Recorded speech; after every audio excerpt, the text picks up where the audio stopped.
the Monday Futures Market Outlook for January 23rd, 2012. This is Patrick Ceresna.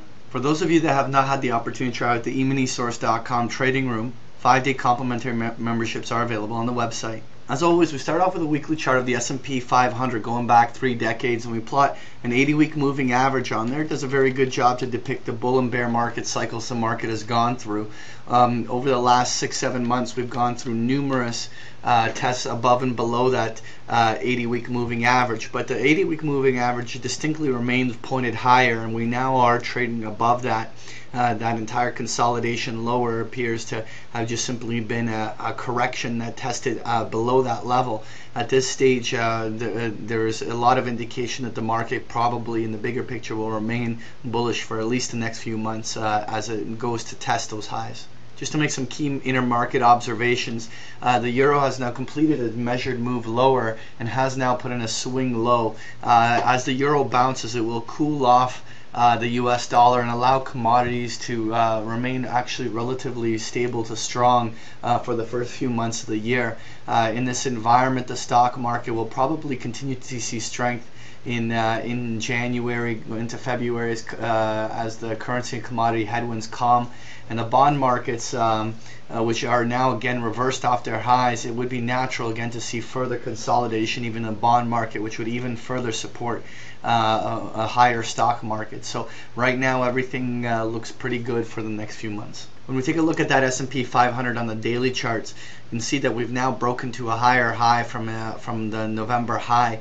But we take a look at a measured move, and really there's a lot of different technical indications to suggest that that this is a level where the stock market should find some overhead resistance. But there, in fact, is nothing stopping during these kind of bull pushes for them to continue to inch higher if there's no catalyst to sell. And while a technical measurement suggests a top here, there's nothing stopping the S&P even over the next month from crawling up to the 1340, 1370 area up above. Right now there's nothing bearish, and even a short-term sell-off will probably emerge as a buying opportunity, as maybe a 30 to 50 S&P points sell-off could just very quickly find support and immediately be bought. Next year, we're going to take a look at the US dollar index, and you can see that the reversal has begun. We drew that a few weeks ago, the trend line connecting all those bottoms, and we can see now that we have a sell-off that has wiped out actually the last advance in the last week of December. Really at this stage, the dollar index, while we're big picture bullish the US dollar, there is quite natural for the dollar index to even spend the remainder of January and a good chunk of February sort of consolidating and finding a consolidation zone somewhere as low as 78, but more than likely a lot more price action between the 79 to 81 zone for probably even a month's time before something more bullish occurs on the US dollar.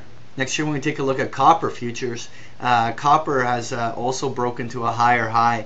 We've now reached a level where we're at the top end of what our Fibonacci retracement zones is. Not only that, but it also is the home of where all the lows came in the previous year in May and in August. This should act as an overhead resistance level here initially for copper, but depending on how the consolidation off of this high occurs, there's always a chance that copper can scoot to a little bit of a higher high up near the 410 area on the upside.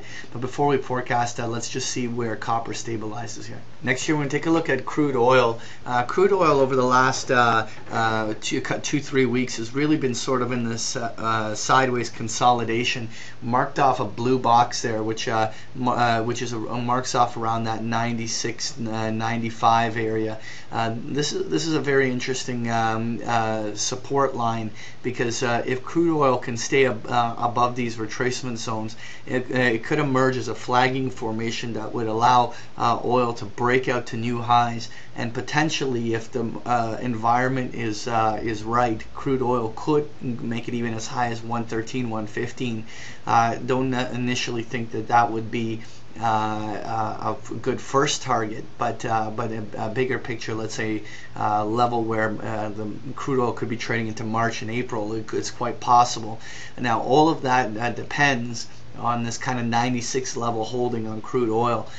If we get below there, let's say we're trading at 95, 94 on the downside of crude, we have to start taking into consideration possibilities that crude has put in like double tops and could actually reverse on the downside. But at this juncture, there continues to be no technical evidence yet to support a much bigger picture bearish scenario for crude oil. We'll cross that bridge if crude oil does have any substantial selling. Next year, we're going to take a look at gold futures. Gold has been nicely bouncing off of that low that it put in around that 1540, 1560 area.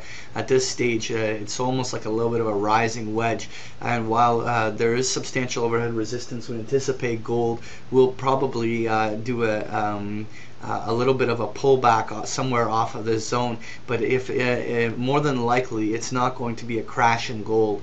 We may more than likely the 1500 level, the 1600 level would actually hold most of the sell-off. So I probably won't see much more than $50 to $75 off of these levels on the downside before we come right back up and retest the 1650, 1700 zone a couple times over the month of February. So we're very neutral to on gold. I think that it can spend a lot of time consolidating in these zones, and then a more bearish scenario for gold would probably emerge in the late April, May, June, July cycle. Finally, I want to take a look at those 30-year Treasury bonds, and again, those Treasury bonds attempted the other week to retest their previous highs and have again rejected. At this stage, we're very suspicious of a 30-year Treasury bond top. It's very unlikely in this market environment that Treasury bonds go to historically low yields and obviously historically high prices. There's lots of room for Treasury bonds to have bigger picture consolidations, and I wouldn't be surprised if we saw Treasury bonds trade all the way down to that 134, 135 level marked on the lower red zone on the downside. This doesn't necessarily have to be big picture bearish for bonds, but it would be natural for them to consolidate in this current intermarket state. That was your Monday Futures Market Outlook. Thank you for joining me.